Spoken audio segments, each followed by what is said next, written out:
And it's tomato day.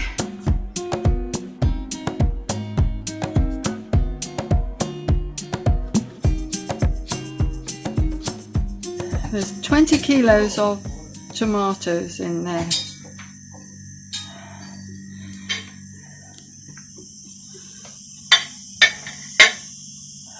And a repair job going on in there. More tomatoes. More tomatoes. And another 10 kilos of tomatoes there. One thing that is different is I have help today. I didn't have help last year. And yeah, and here we go. It's not my favorite, you know, because it's such a lot of work. And I have to wear such unflattering clothes. You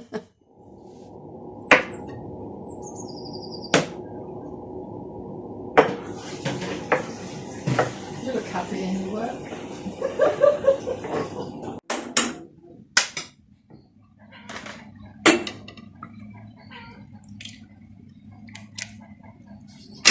Perfect.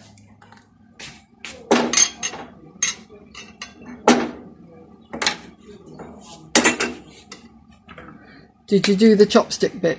Yes, I did. Excellent. It just cuts down the amount of air that has to come out for it to seal.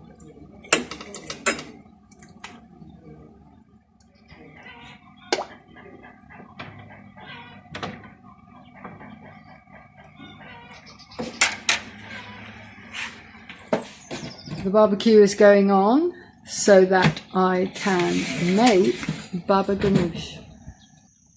Once the aubergines are roasted, you take the skins off, and the pulp inside, once it's cooled down, can be frozen.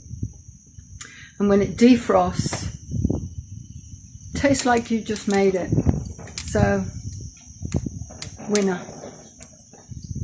Excess aubergines roasted in the freezer, baba ganoush for New Year's Day.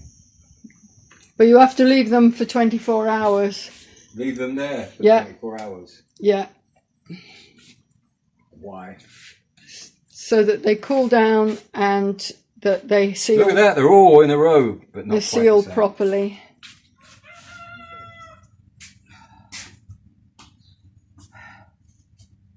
Morning. Day 2 of the tomato marathon. I'm beginning to look like a tomato.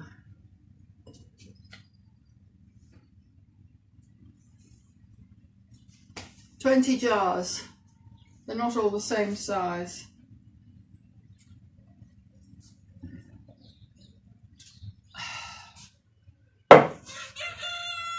Today I should be making passata. I enjoy preserving, but when you're dealing with huge quantities, large batches, it's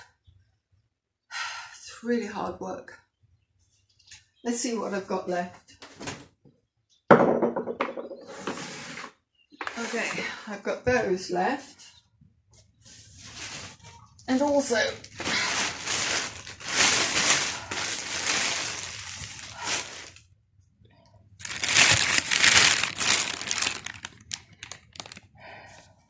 I'm just wiping the outside of the bottles with a little bit of vinegar on a cloth, just to make sure that they are clean.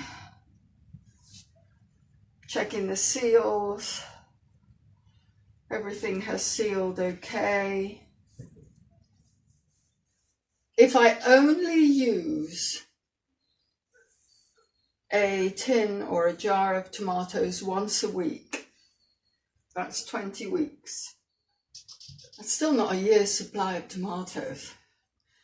You need a lot if you're really, I mean, there's only 2 of us, but if you really want to put by enough tomatoes for an entire year, I bought 30 kilos from the local market. The tomatoes come from a farm locally, it's not very far away, and I paid 70 cents a kilo. My labels, masking tape. Let me think, we worked from about 8 o'clock until 3-ish. So yes, very time consuming.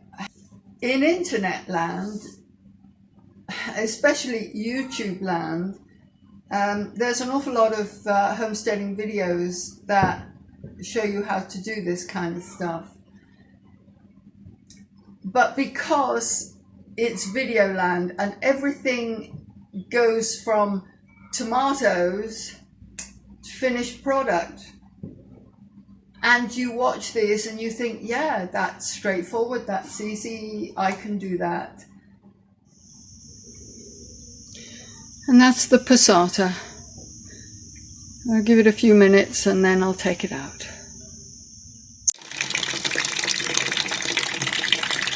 This is me emptying the water out of the pasteurizer, which I use as a water bath. For anybody who wants to know who made it, that's where it comes from. But look, yeah, I had a jar, oops, sorry, you're steaming up. I had a jar break. In the background. The reason why I've had a jar failure, there are several that it could be, and I'm not entirely sure which one. This is my first catastrophic jar failure in 15 years of bottling, mostly fruit, but bottling, jamming, stuff like that. The lid was new, but the jar was old. Thermal shock. These were cold pack, as in the tomatoes were cold when they went into the jars. I did heat the jars, however the jars then sat out on the counter for a little bit too long. So they went from being cool into boiling hot water. I did lower it in very slowly, but I actually thought I heard a crack. But it didn't immediately fall apart, so I just went ahead with all the rest. And what can I say, this sort of thing happens. That's blossom end rot, just starting on a commercially grown tomato. Happens to everybody. Hope that makes you feel better about your garden. I have got 4 litres of whole tomatoes and 2 half litres of whole tomatoes. I have put links somewhere up there to the video I made last year of how I bottled the tomatoes. This was not supposed to be a total tomato video, but hey,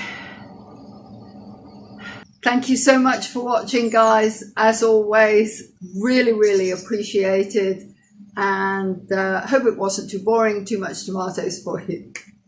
Take care, see you next time, bye now.